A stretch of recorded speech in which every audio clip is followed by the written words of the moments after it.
Good evening, everyone. You welcome to the 6 p.m. primetime newscast on Equinoxe television. In our top stories, landslides has claimed the lives of 2 persons in the Equinoxe neighborhood in the economic capital Douala. This is a result of heavy and prolonged rainfall that lasted for close to 2 days. Also, talking about the heavy rainfalls that hit the city of Douala, circulation was heavily perturbed in the Douala 5 subdivision. Many commuters were rendered stranded. Also, floods invaded homes of locals, sending them away. Enormous material damage recorded. PWD of Bamenda, despite its eligibility and qualification potentials, will not be taking part in the CAF Champions League and CAF Confederations Cup next season. This is a decision taken by Feka Food that has so far chosen Cotton Sport of Garwa and Fuvu Football Club FC of Baham to participate in the 2 competitions. Meantime, Astro of Douala has also been affected by the same decision. It should be noted that PWD of Bamenda and Astro of Douala are finalists of the 2021 Cup Final of Cameroon. Those were top stories.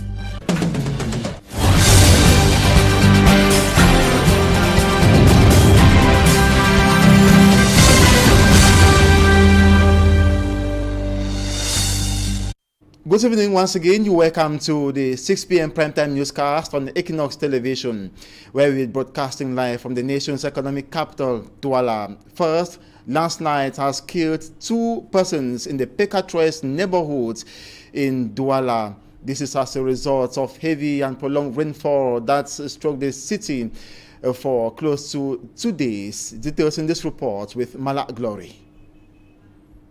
Asleep when a landslide compelled them to sleep for eternity. A pregnant woman and her husband caught up in a debris and a huge quantity of soil, following a landslide that partially destroyed their house. This catastrophe is coming after the National Agency of Climatology has announced heavy rains in the months of August and September. Measures have not been taken to secure the lives of the population living in these risky zones, thereby leaving the population in fear. 5 children of the dead survived the incident. They only discovered the corpse of their parents Thursday morning. When I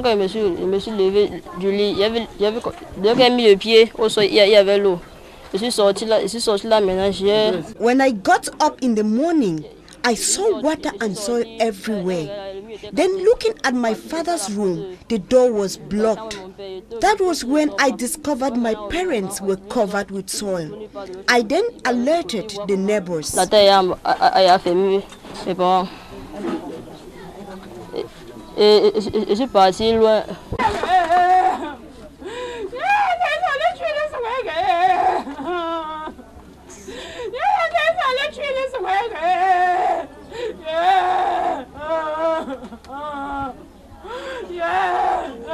The corpses of the deceased have been taken to the mortuary. The orphans are now worried about their future without their parents. Talking about the heavy rainfall that hit the city of Douala, circulation was heavily perturbed in the Douala 5 subdivision. Many commuters were rendered stranded. They missed their appointments. Suman Gabriel tells us that some of them as well missed appointments that they had scheduled for today. His report. Several Douala city dwellers trapped on their way to work. We are at the bridge linking Sable neighborhood to other neighborhoods in the Douala 5 subdivision. I was going to the government primary school Deido.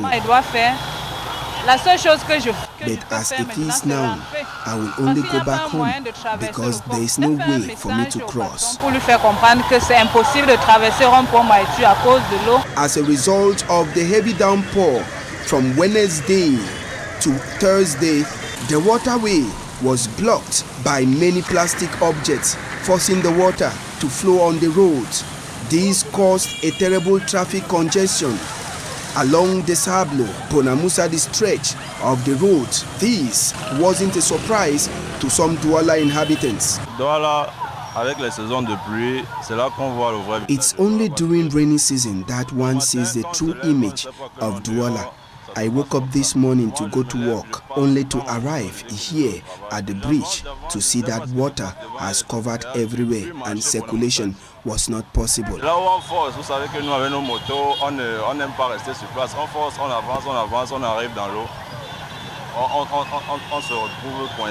The presence of public security forces along the roads to control the traffic didn't help the situation. Many are now calling on local authorities to act swiftly before the next heavy downpour. Still at Sable in Bona Musaji Douala 5 subdivision, the more than 30 hours rainfall gave rise to floods that forced the inhabitants out of their homes. Some came out early this Thursday with some of their properties to make sure they are not destroyed. Most houses flooded with enormous material damage recorded. Some of the locals had to make use of a canoe to move out of the risk areas to safer ones. The traditional head of Sable Banya village was trapped in his house. He was rescued by some of his subjects with a canoe and taken to a safer zone, a local place.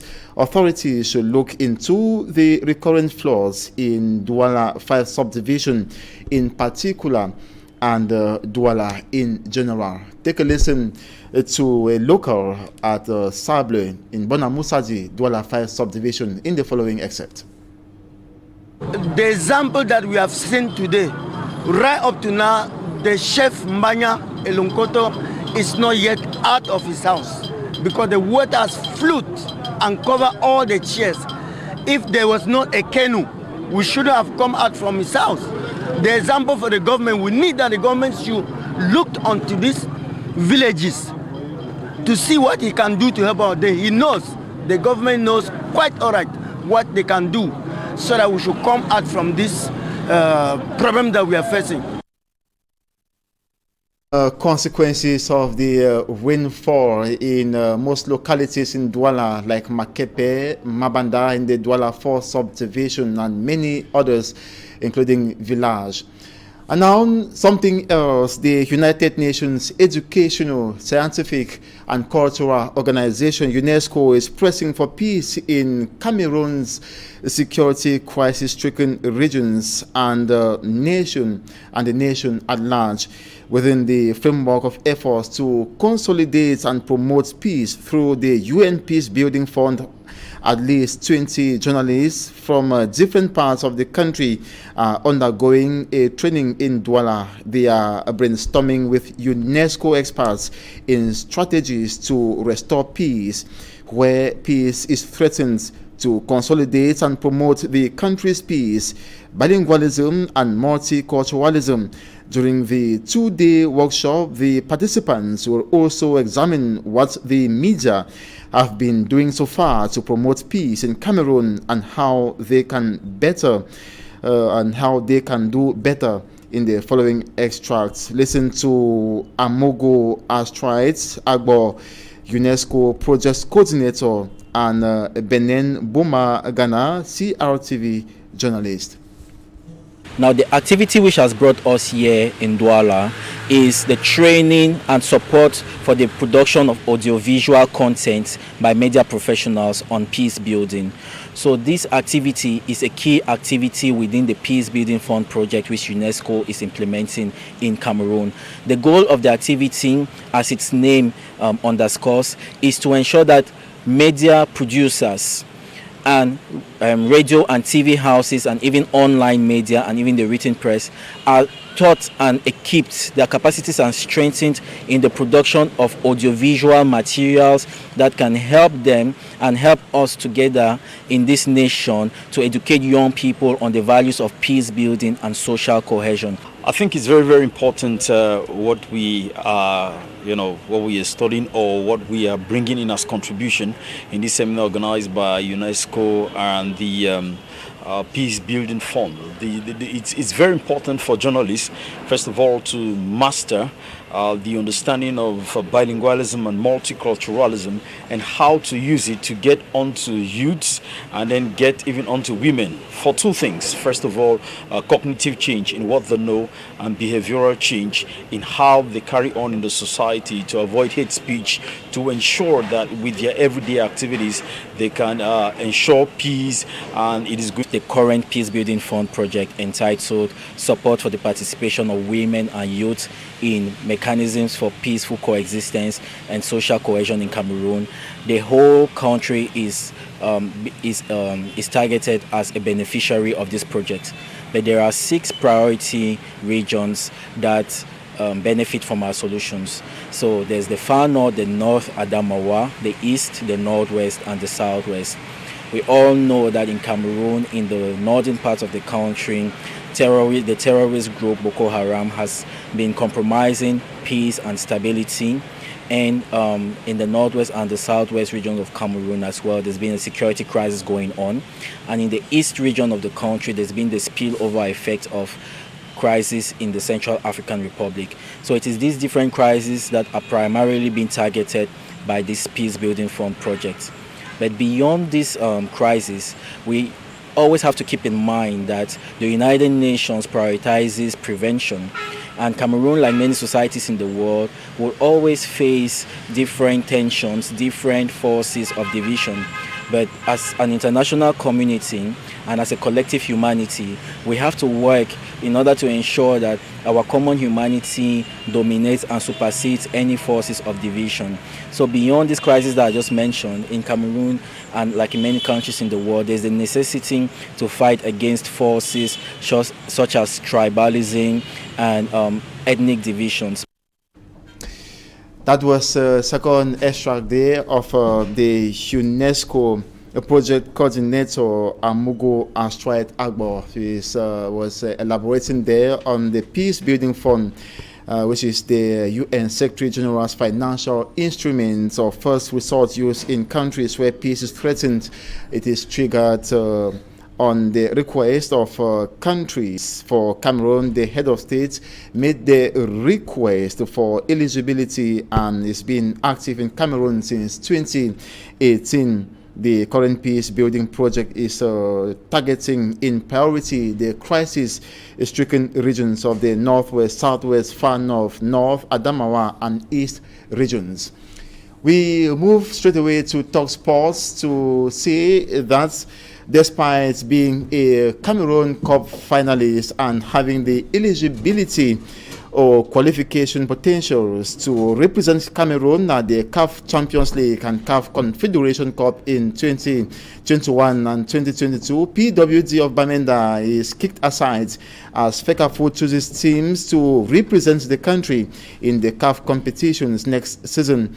The injustice and the mafias many football lovers and fans of PWD Bamenda qualify. It also affects Astro of Douala, another finalist of the Cameroon Cup. Both PWD of Bamenda and Astro Football Club of Douala will not represent Cameroon in the 2 CAF competitions next season. FECAFO has decided to choose Cotton Sport of Garoua and Fuvu Football Club of Baham to play or represent Cameroon in the CAF Champions League and CAF Confederation Cup this coming season. Cotton Sport of Garoua was eliminated at the semi-final of the 2021 Cameroon Cup by Astro of Douala. Fuvu will play at the CAF, that is Pool A leaders. Fuvu will play at the CAF Confederation Cup, while Cotton Sport of Garoua, topping Pool B, will represent the country in the CAF Champions League. A FECAFO decision that has put frustration and disappointment look on faces of fans of both PWD of Bamenda and Astro of Douala, as they will have just the final of the Cameroon Cup to play. Up next is Talking Point.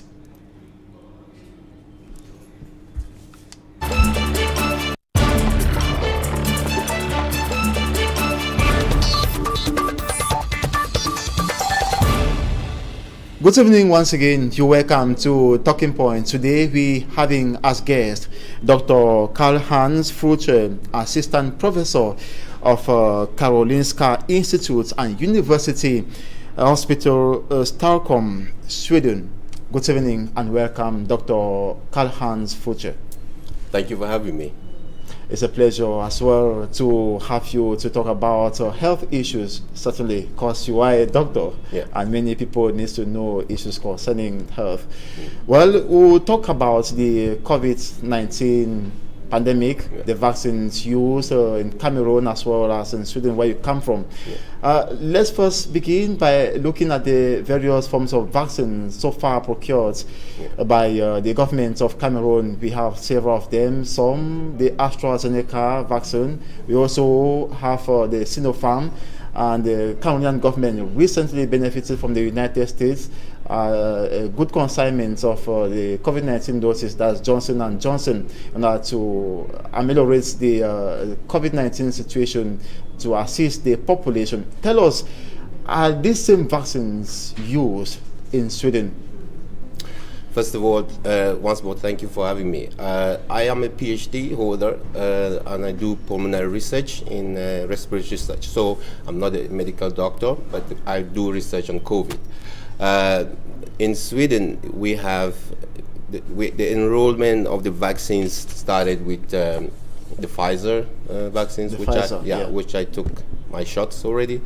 The AstraZeneca vaccine was also started, and then with all the things that came about, blood clots, and it was paused a little bit, and then now it was brought up again. So Johnson & Johnson has not really gained momentum in Sweden yet, but I know in Cameroon they have an opportunity to get the AstraZeneca, the Johnson & Johnson, and the Sinopharm. Having all of them simultaneously, tell us, is it not disturbing? Why not use just a particular COVID-19 vaccine? Why these different forms of vaccines? Yeah, you know, there are lots of pharmaceutical companies out there that, they have to make money, first of all, but most of all, you understand that the need to get these vaccines out into the market was powerful. So all these companies came together. Governments helped them to create these vaccines. So what WHO has recommended is that don't wait for any specific type of vaccine. The one you see first, the one that has been approved and authorized, just take it, because it's much better to take those vaccines than not to take it. There are people in Sweden that took AstraZeneca vaccine before, and then they become very skeptical, and they were even allowed to take the second dose from Pfizer. So, and it has not caused any problem on them. So, but it's very nice that when you take the first dose from, if it's Astra, you take the second dose Astra. I think it's much better than mixing them up. But all the vaccines that are in the market at the moment, or that are outside at the moment, have been approved and have been found safe, and they're effective to be taken. So, tell us about the response rates in turning out in Sweden to receive these vaccines, because in Cameroon many are scared of having these vaccines. Yeah, Sweden, for example, at the moment they've had almost 1.2 million cases, and we've lost 14,000 people in Sweden. So it is really a big problem in Sweden, and the enrollment. Sweden has distributed almost 11 million vaccines at the moment, both including the first and the second shots. So if you think about the population of Sweden, that is 10 million, and you can almost say that Sweden is arriving 40% of the population that have been vaccinated. However, there are still those skeptics who think that they don't need it, and there are still all these conspiracy theories on the media and on the social media are also affecting the way that the West take the vaccine.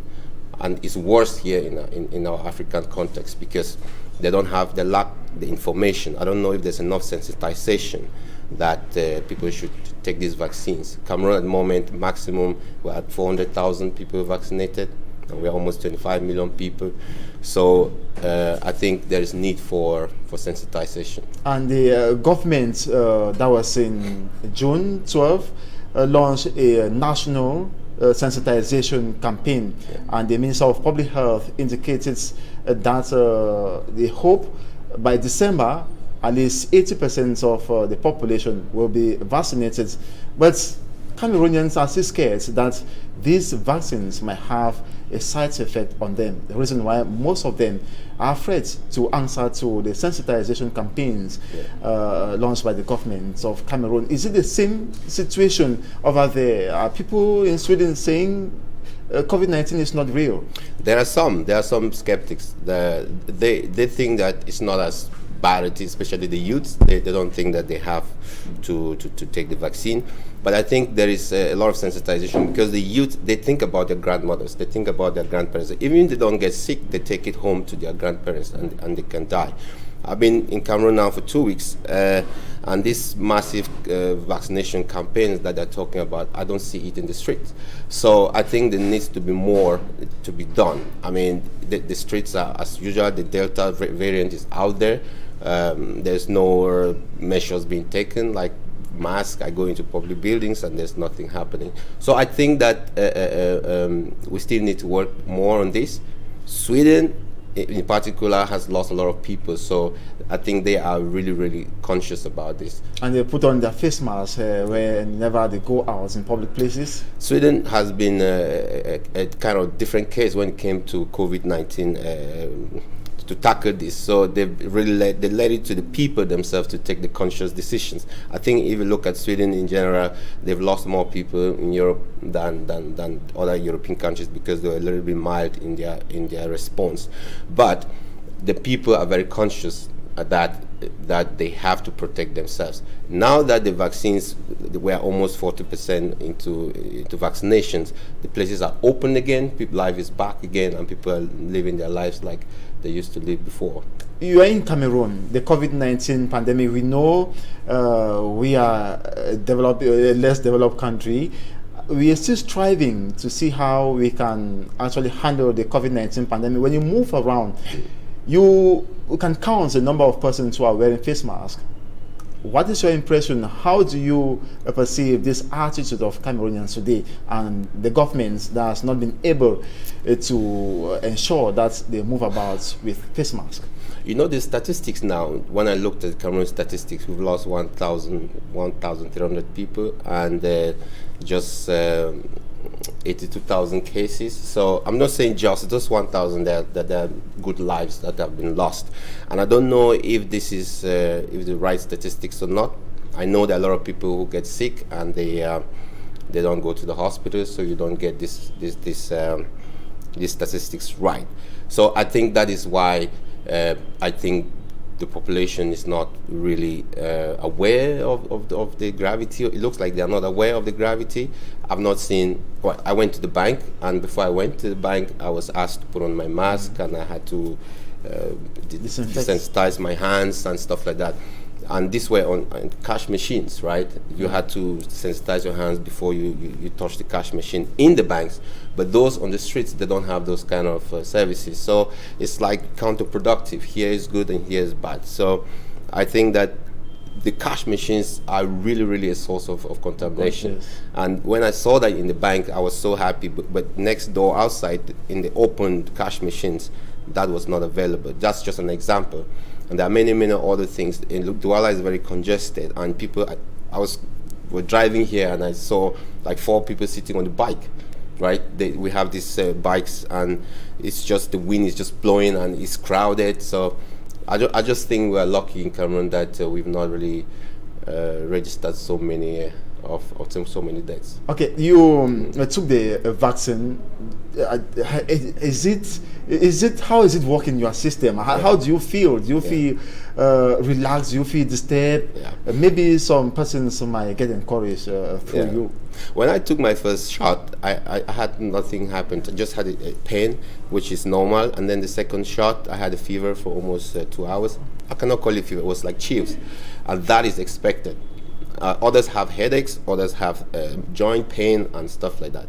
Okay. So it was fine the next morning. I never stayed home because I'm sick or anything. But today you are fine? Yeah, so I'm fine. And I think that everybody, before you take the vaccine, you go through a checklist of things. You're like, are you allergic to this? Are you allergic to that? So that any component in the vaccine that you can be allergic to will be stripped out. All right. Before we go out, we have this limited time. Just a short statement from you. Yeah. Just in a short message, tell us, are they mismanaging COVID-19? Is there something like COVID-19 funds? Are they mismanaging or embezzling funds meant to fight COVID-19 in Sweden?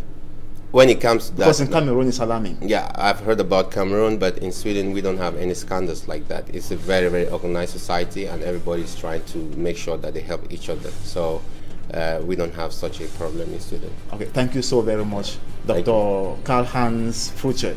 It's a pleasure to be here. Thanks so much for coming or accepting our invitation. The viewers, that was Dr. Karl-Heinz Frucher. He is an assistant professor of Karolinska Institute and University Hospital Stockholm in Sweden. He was our guest today. Thanks so much as well for being part of this edition of the 6 p.m. primetime newscast on Equinoxe Television. Have a nice evening. Join us tomorrow, God willing.